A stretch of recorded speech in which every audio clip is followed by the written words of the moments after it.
that story, I used to tell it and have this attachment to being a victim.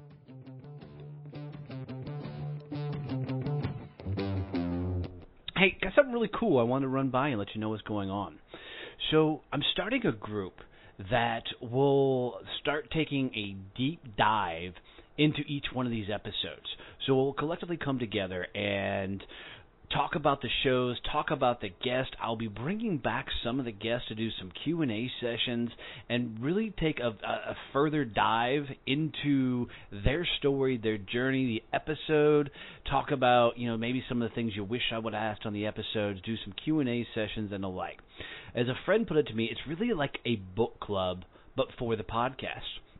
So a couple times a week, we'll go in, we'll break down the favorite shows of the week, and have cool discussions around everything that we've heard, we've learned, and want to know about their journey. Some of these guests will come in and they'll teach part of, what makes them awesome at what they do. And then, as always, I'll be providing regular value and content in this group. It's really cool because this only is going to cost $5 a month to join this group. And you'll be able to come in, interact with everybody else in there. So I'll put a link right in the show notes for this that you can jump in, come have a conversation with us, and we will really deep dive into each one of these episodes and help us all rise up together. Thanks for tuning in, guys. It's going to be a great show today.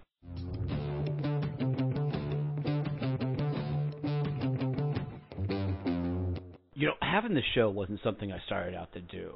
But the day I found out somebody wanted to really sponsor the show was a really, really cool experience. So, guys, I want you to take some time to go check out Point Blank Safety Services and their new nonprofit, Blue Family Fund. These guys are doing some really, really cool things. And Stacy McGovern, who's the CEO over there, has been a dear friend, and she was a guest on the show. But these guys are literally taking, the off-duty officers and putting them out in security guard role. And here's what's cool about it is, as they're protecting our lives, they don't make a whole lot of money in that regard. No first responders are paid for the value they provide for our safety and our health and taking care of us. So these guys, Stacy and her team over at Point Blank Safety Services have really found a cool way to give back to these officers by helping them provide an additional income so they can continue to support and protect us. So do me a favor, guys. Seriously, go check out pointblanksafety.com and then go look at their nonprofit, which is Blue Family Fund. Now, this nonprofit was created because of the success of Point Blank Safety Services. They wanted to give back to the families of fallen officers and be able to give scholarships away to the families of current, police officers. So do me a favor. It would mean the world to me if you would go out and help support this show by supporting Point Blank Safety Services and their nonprofit Blue Family Fund. Just tell them Donnie has sent you. You heard it on Donnie Success Champions, and Stacy will take a tremendous and amazing care of you. Thanks, guys.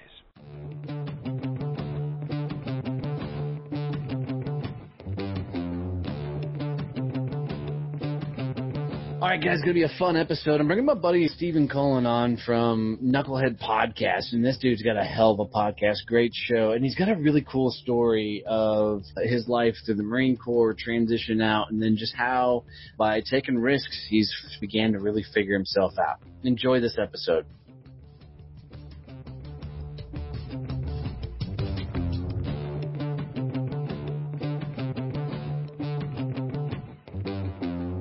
All right, guys, here we go. Gonna bring another fun veteran on the show, man. I'm excited about this one. I was just recently on his show, made all kinds of fun of him during that time, so I'm expecting a little payback, I'm sure. So I'm bringing my buddy Stephen Colon in, dude. So, Stephen, welcome to the show, brother. Please share your story with us.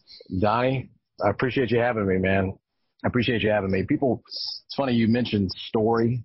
I've got so many things that are like competing for my attention at this current moment that it's difficult to stop and reflect. There's been so much upheaval and change in my personal life right now that sometimes I don't even appreciate sometimes how simple things used to be. Put it that way. So it's crazy. It's just good. My wife and I, we got 2 beautiful kids, married now, spent almost 10 years in the Marine Corps total.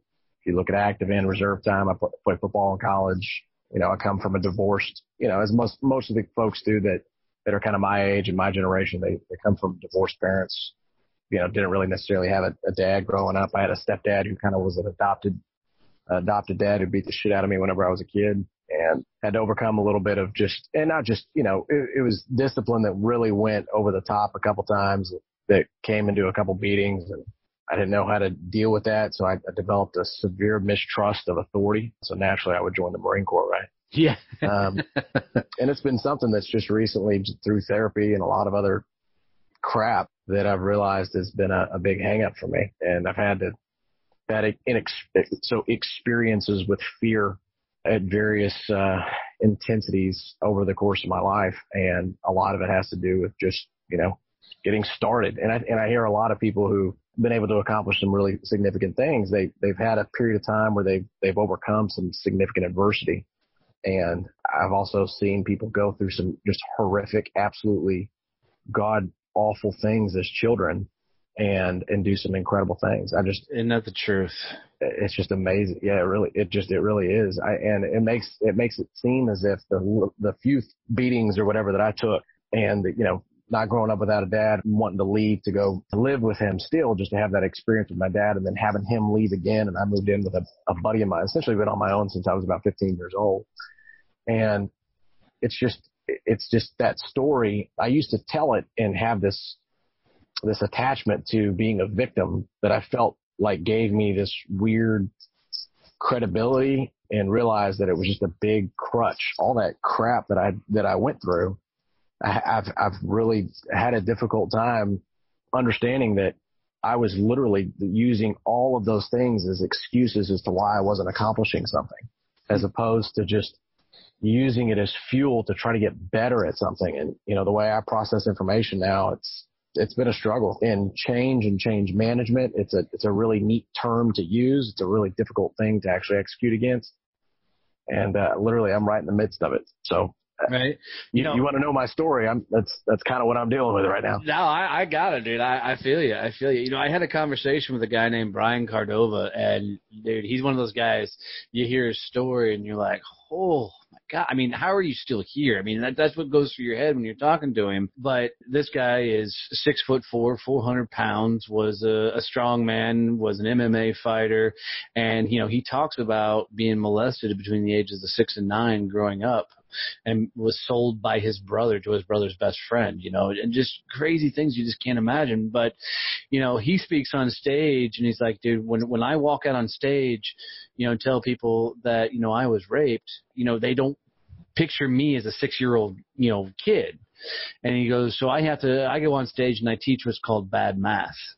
And I said, okay, what's bad math? And he goes, bad math. He goes, I sat down and figured out all those times in my life that were the bad moments, you know, whether it was being abused, being beat, being whatever. And I added it all up, and it equivalent to about 3 months of my entire life. He's like, you know, every time something bad happened, it wasn't an elongated period. It was for a moment in time. And when you add it all up, he goes, you just got to look at life as bad math, because it's only a portion of the whole part. I was like, dude, I'm going to use that forever, because that is such a great way to look at things, as it's just bad math, you know. The common denominator, that's an incredible way to look at it. It's an amazing story.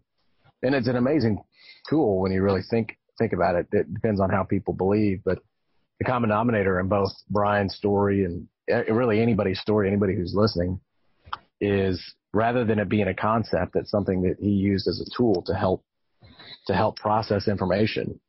And your attitude has an unbelievable impact on that. I guess that's why I honed over just kind of hovered over the, you know, victim versus victor. I think that's kind of, there's two pathways that seem like as if you're coming to that crossroads, that Brian made a decision that he was going to not be a victim, and he was going to use the concept of bad math to process information and become a victor in his life. And yeah, you know what I'm saying?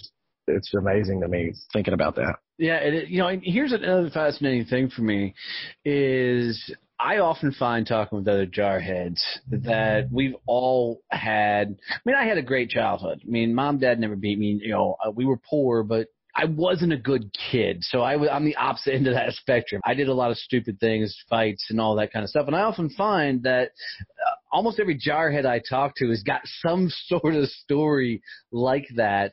And it's always amazing to me how we all end up in that same realm.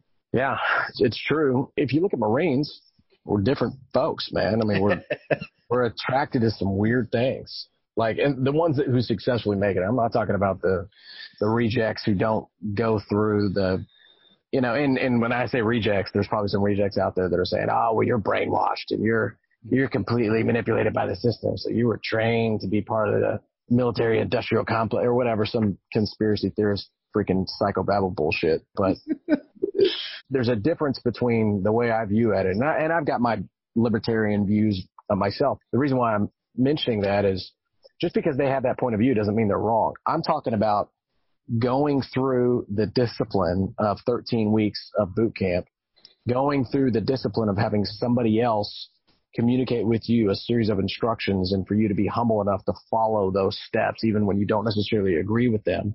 And then being able to have the intestinal fortitude to communicate when you disagree with those things in a tactful and professional manner, when those are like self-earned stripes that are difficult things to do. If you look at just today's workplace, it's a very difficult thing for people to develop.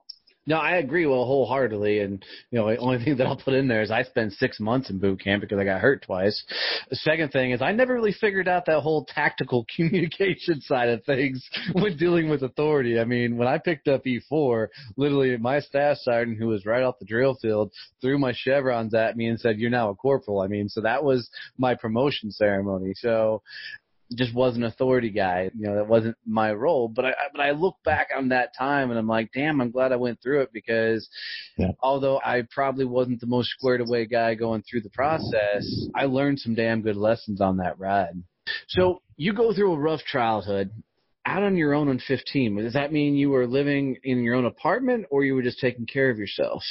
That's a good question, man. So I don't know if this will make it back to Nebraska. I got a bunch of buddies of mine that live up that way. So they just discovered, I don't know if you know this, it's amazing. They just discovered the internet like a couple weeks ago. Oh, it's a fad. It's not good. I don't know what's happening, but no, once they figure out how to spell podcast, then I'm going to get some shit from a couple of those guys. They're good dudes.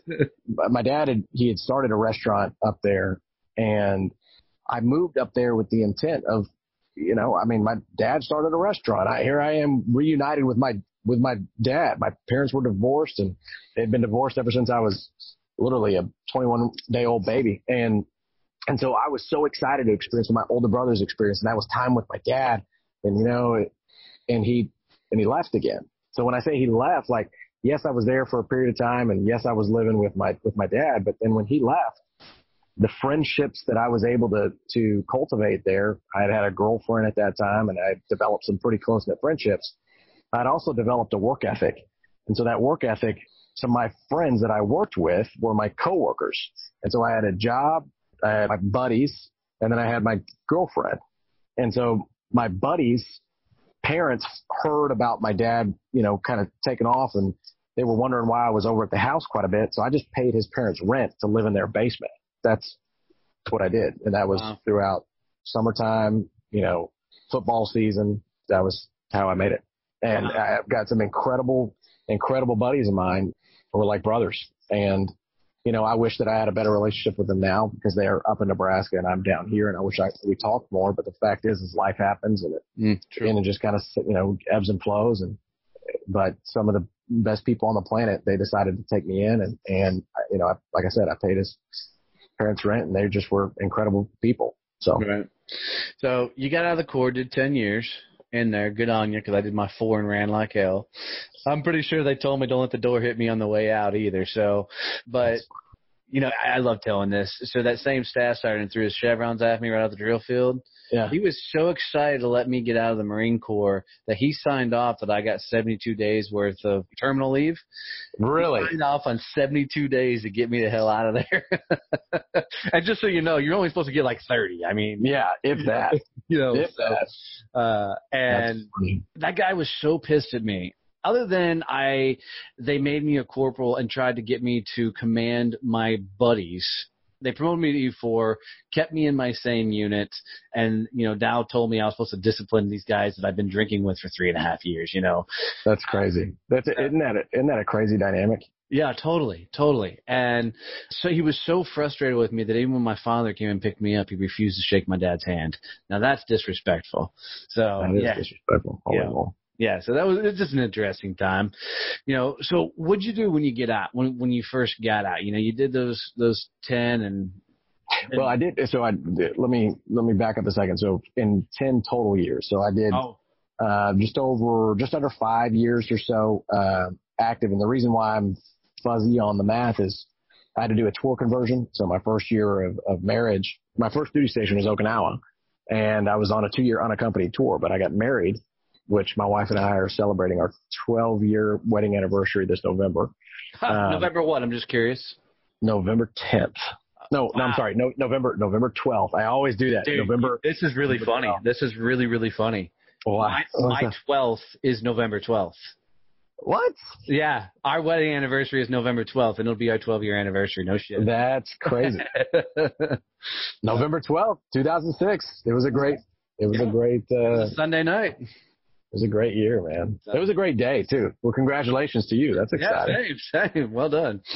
Absolutely, man. Well, the first year that I was in Okinawa was unaccompanied. And so then she was able to come over because I had to do a tour conversion, which meant that I had to extend and convert my tour, which was 3 years from the date of a successful approved tour conversion. So ended up adding some time on the back end and it was kind of a weird deal. So long story short is I ended up spending almost 5 years total active. Entire time was in Okinawa. So that was really fun. Deployed once over there, which was cool.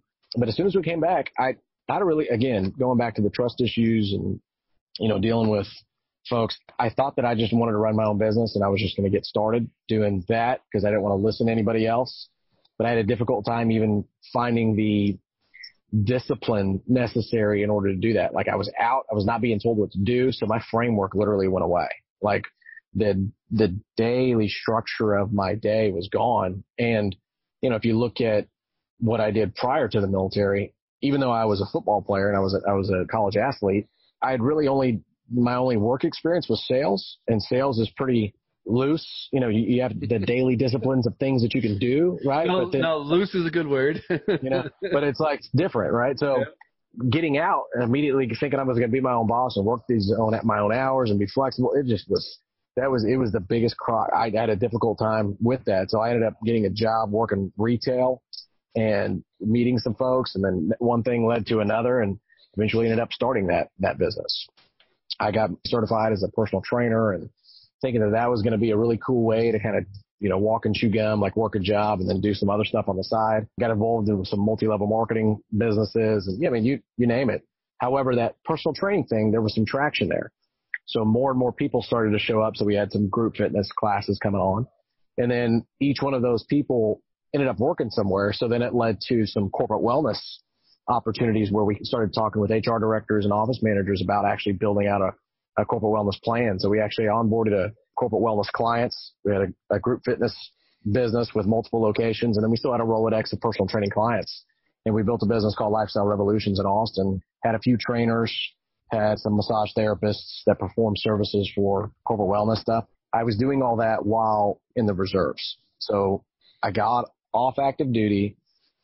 My wife was pregnant at the time, and we didn't have insurance after the continuing health benefit program went away. I think I paid for maybe 4 or 5 months or so of extended health insurance coverage while I was as soon as I got off active. But as soon as I went on the self-employed paying for insurance plan, the high deductible, high premium, it was unbelievable what we were paying for health insurance. So I joined the reserves and was in the reserves for almost 4 years.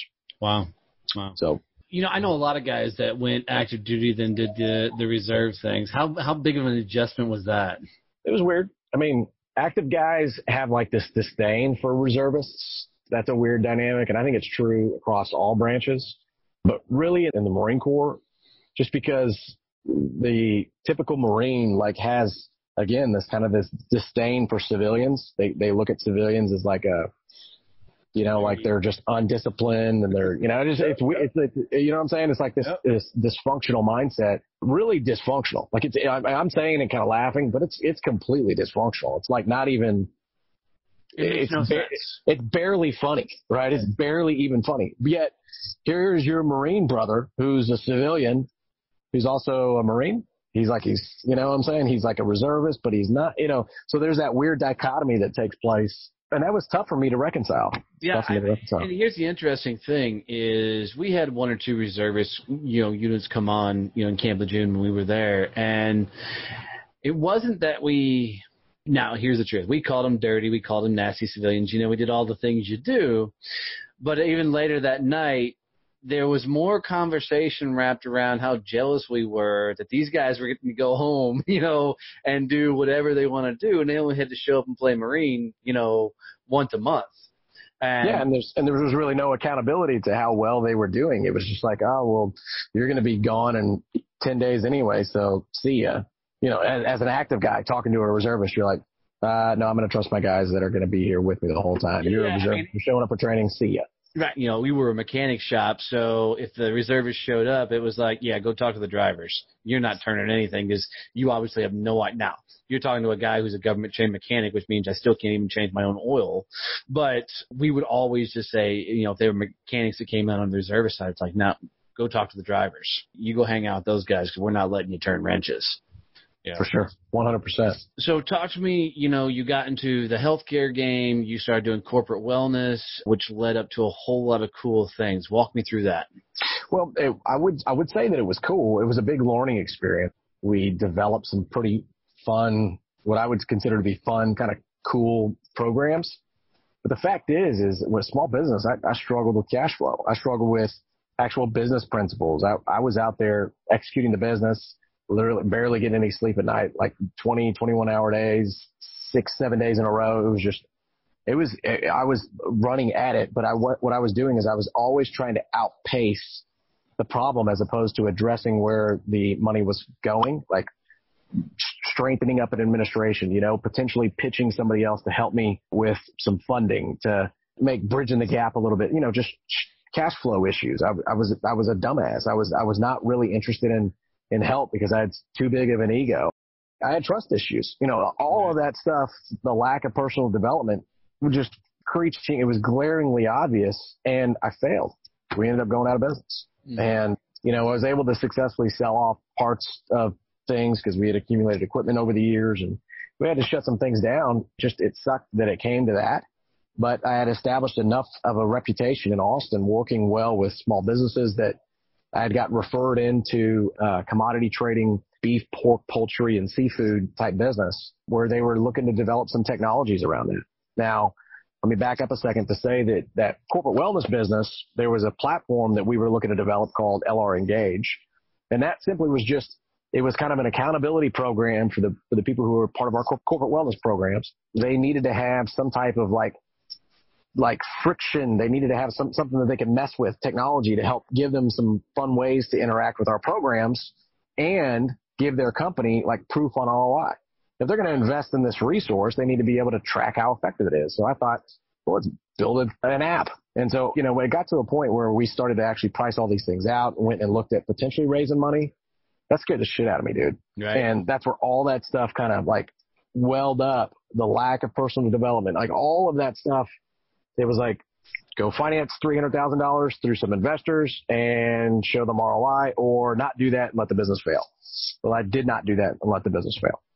And it sucks that happened, but yet I was now part of being able to kind of make that work, but I wasn't going to own the business. So I thought, oh, that's cool. That's fun to do. So I started as a sales contributor there and then ended up building and scaling a sales team for that business up until last October.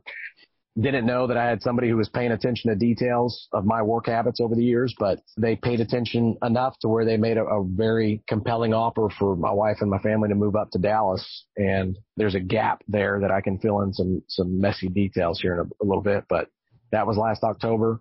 And we moved up here last month, and I'm now working in that role in operations and operational excellence and work in process quality control in a completely different business. So you're just like the rest of us. There's a lot of banging your head against the wall trying to figure out, what's that move in life and how do I keep pushing forward? I mean, so in one regards, kudos, because you at least put your foot out there, even though if it didn't allow you to take the next step. You learned a hell of a lot of things along the way, and now you're continuing to progress forward, which is half the battle in my mind, is being able to take that first leap. Where do you think all this is going to take you?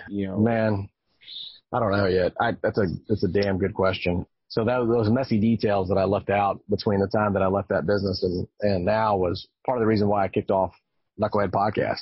Right. Because I felt like the training and the consulting and the coaching and all that stuff, there's so many guys who they want to appear as if they have an answer, the answer. They can solve any problem on the planet. Just give me the information and we'll put some processes and administration around here and we'll surface up this magic pill and you insert this magic pill and the problem goes away. And I'm like, bullshit. No, right. That doesn't work like that. I have kids. I've been married. I'm married. You're dealing with people. Things are messy. You got relationships. You get people communication issues. Like if I tell you something, you're going to misinterpret it. It doesn't work like that. People are freaking weird. And what happened is I got into it with an HR lady at that company that we were going into. And I got into it meaning she lied to the guy that I was working for. And then she lied directly to me. And where I come from, I'm going to screw up. I'm going to mess up. And I'm going to tell you, like, exactly how things are going to work. It may take me a little bit to kind of get to that realization. I'm probably going to get defensive about it. But in the end, I'm going to tell you, like, what took place. I won't lie to you. Right. And when somebody that was doing that, I felt like it was a violation of principles and values. And so I was like, that's bullshit. And so when I said that was bullshit, I said it in a way where I started, like, venting about all the things that I didn't like about this woman in several texts. And I sent it to my wife. I was like, I can't believe that this, what I called her was a feminist bitch is what I called her. And the reason I say that is because she was. But it was very immature of me to react in anger that way. Because what happened was I actually ended up sending the text message to her instead of my wife. And I mean, it doesn't make it right either way, however you sent the text. Doesn't matter. Right? Doesn't matter. I mean, whether you were sending it to your wife, you were sending it to her, it wasn't the right text to send. Right. 100%. You're screwed as soon as that gal grabs it instead of your wife. Yep. What nets out in that scenario is simply this. It was a knucklehead move. It was immature. It was stupid. It was rash. But it was also me. And it was something that I had to go, you know what? I'm a responsible adult with children and a family to provide for. I can't continue to let my ego get the best of me. And so I went and I talked to somebody at the VA and realized I had a difficult time processing information. I had a difficult time telling people that I had a problem. I had a problem with anxiety. I had a problem with trust. And a lot of it stemmed from my issues serving in the military. A lot of it stems from the way I was trained. And I see a lot of guys, specifically in the Marine Corps, who come from that rocky background. They come from that rocky upbringing, and they're scrappy, they're resourceful, they're freaking smart, they're a pain in the ass. They're a bulldog. You want them on your team, right? But God, you don't want to fight against them. But the fact is, we're all messed up. Yeah. And it's not like the system messed us up. We were messed up, and the system knew how to use that to their advantage, and they gave us some really valuable tools. But they didn't teach us the rule book on how to undo what they did for us and actually help us process information, become more valuable to ourselves. I had a really difficult time with that. No, I like how you laid that out there. As we all went through Marine Corps boot camp, they absolutely shape you into what they need. And it's not brainwashing. It's discipline. Is the way I looked at it. Is they said, tackle that mountain. You tackle that mountain, and then you ask why later, But they don't decompress you on the way out, right? It's like being, diver in the ocean. You got to come up slow, because if you don't decompress, you get the bends and all that stuff. They don't 100%. Take you through that portion once you get out. That's a really interesting way to put it. But I hadn't really thought about it from that perspective. 100%. And it's not right or wrong. Some guys are wired better to do different things. I got a guy who was on the podcast. He's a former MMA fighter. Tim Kennedy, he started some great businesses. He's the Green Beret martial artist. He's He's a phenomenal man, right? Like you got Man Crush Mondays or whatever. I give you a hard time. I was like, that's my man crush. When I grow up, I want to be Tim Kennedy. No, but he's a unique example of somebody who is able to take all of that pressure, all of that angst, all of that whatever, and do some really incredible things with it. And it's not that he received training to become that way. He just was able to process information differently. Just similarly to the story you told you about your buddy that uses the bad math concept. You've got to figure out what works for you. And if you look at the results, if you're honest with yourself, me, for instance, I was not happy with the way that I had set up my family's finances. I was not happy with the way that I was setting up my business's finances.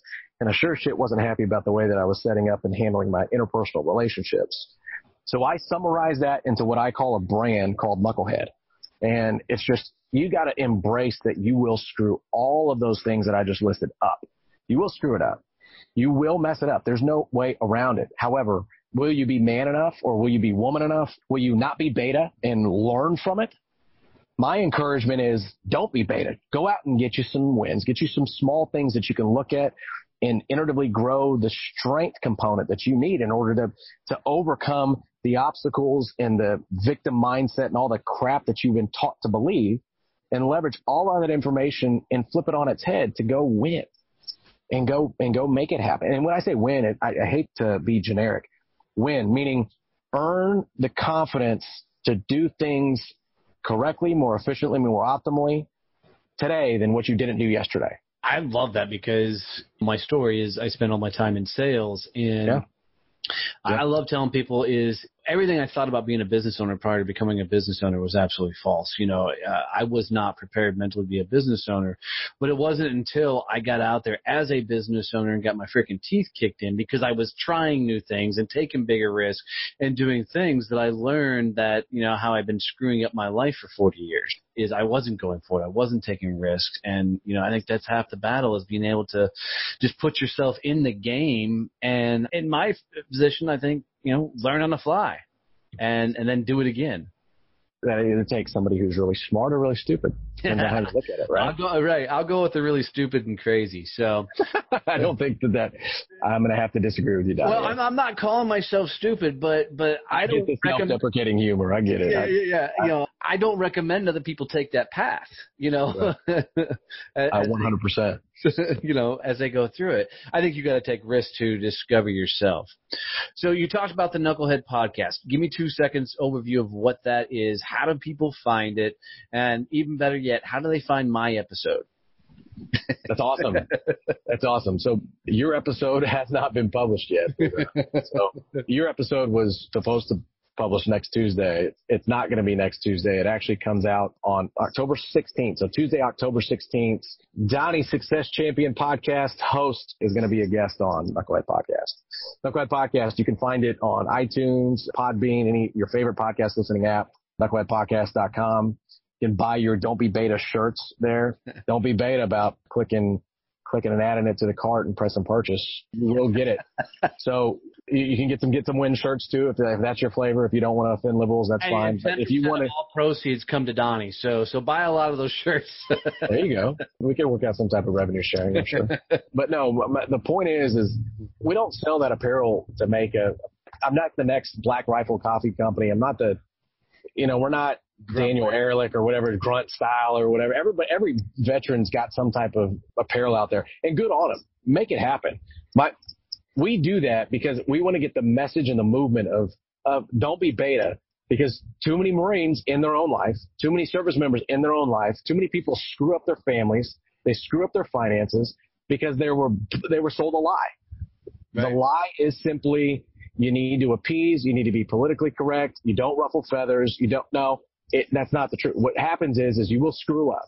And if you're not willing to put yourself out there, then you're going to find yourself at 50 in a much worse situation than you were at 30. And if you don't do that, then you're going to find yourself in a worse situation at 70 than what you were at 50. You've got to change the habit of constantly not putting yourself out there. You will screw up. Get used to it. It's okay. Sack up. You're going to be okay. If you're a woman, then woman up. Go show these men how it's done. Right. So that's 100% what our message is. And what that means, like long term, and what it means for me, I have no idea. I just know that I'm passionate about helping people not shy away from challenges. That's awesome, brother. Dude, I got to tell you, I was looking forward to this one. You did not disappoint. I really appreciate you sharing your story, letting us be a part of your overall journey. And you're a stud. Thank you for having me. Well, here's how I like to wrap up every show, and I do stumble some people on this one, so get ready. Okay. You're going to leave my audience with a quote, a saying, a phrase, a mantra, a slogan, whatever you want to call it, especially something they could pull out when they're going through it. What would be that quote you'd say, remember this? Remember this. Remember that regardless of what the net result of your actions produce, that somebody out there loves you. Somebody out there is 100% infatuated with you. And if that's not you right now, then you need to find somebody who you can connect with and just realize how just incredibly important it is to love yourself a little bit more. And if you're struggling, then fine, stop, but go out there and find something that you can connect with and be a little bit more respectful of you, and stop giving yourself such a hard time for screwing up because you're supposed to. It's part of life. That's awesome, brother. Well said. Stephen, brother, I'm glad to call you friend. Thanks for coming on the show. Thanks for sharing your story with us. 100%, man. I appreciate you having me, Donnie.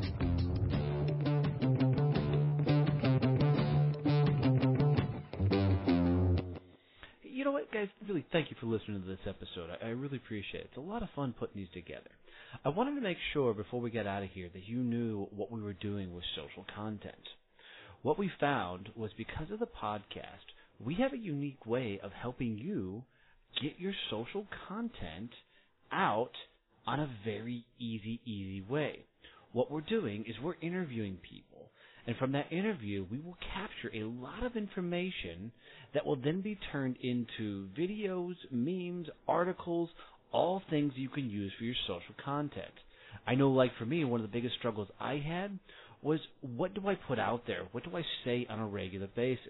Well, we'll help do all that for you. So if this is at all of interest to you, reach out to us and let us help you grow your social media channel. I can tell you I did this for my business, and my social media is completely taking off. My Instagram, since I started doing this, jumped to over 10,000 followers, and it continues to grow. So if this is at all of interest to you, check the bottom of the show notes for the link that says, Get My Social Content Done right now.